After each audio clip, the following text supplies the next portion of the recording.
Hey, what's up guys? I'm going to show you one example of why the worst thing you should do starting a car project is tear down.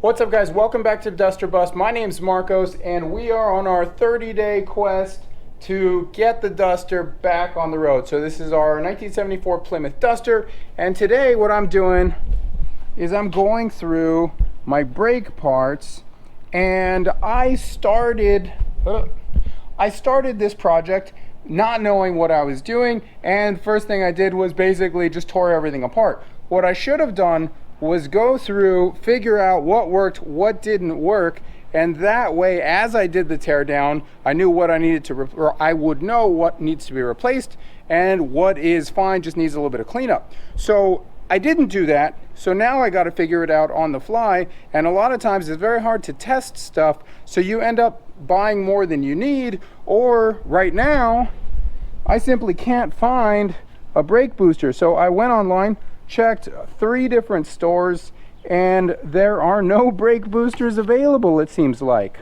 So I want to get you guys' take on this for the experienced guys.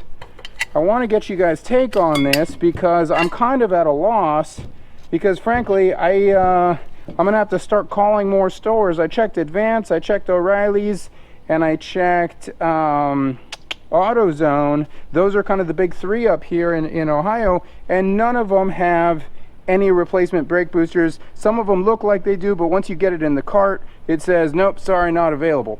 So I went ahead and I pulled it apart just to see, hey, is this usable or not? And again, if I had done the right checks before taking the car apart, you know, I would probably know this. But hey, it is what it is. Live and learn. And sometimes it's not possible, but I didn't do anything. I just started ripping shit apart. So paying the price now. So looking at all of my seals, I'm just going to give you a quick look in here. My seals look okay, and I know this is hard to see, but I know this is basically when you step on the brake, you get a little bit of a vacuum is created in here. So it's dirty, it needs some cleanup, but as long as it's functional, you know, I'm happy to do the cleanup, but I might be in a tough spot if I need to replace it. So one thing I did notice is if I cap this off and I hit it, you know, you can hear that vacuum. I don't know if it'll come out through there.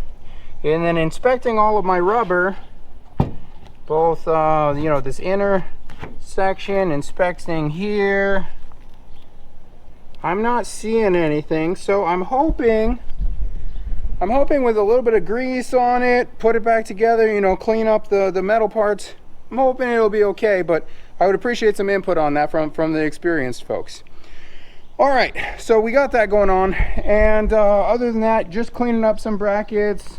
Went ahead and did a quick power brush down, you know, just nothing fancy. It's under the car. I'm not trying to make a show car, so it doesn't need to be a sparkling gas tank, but went ahead and did a cleanup and paint on my gas tank, and the filler tube, I think it's called a filler tube, but got those cleaned up, and that's basically it. So just trying to chip away at things, you know, one thing at a time. Normally my approach is just do one little thing a week and the project moves forward. Now trying to expedite to do one little thing a day, but that's where we're at. Let me know about the brake booster and I'll drop you guys an update tomorrow.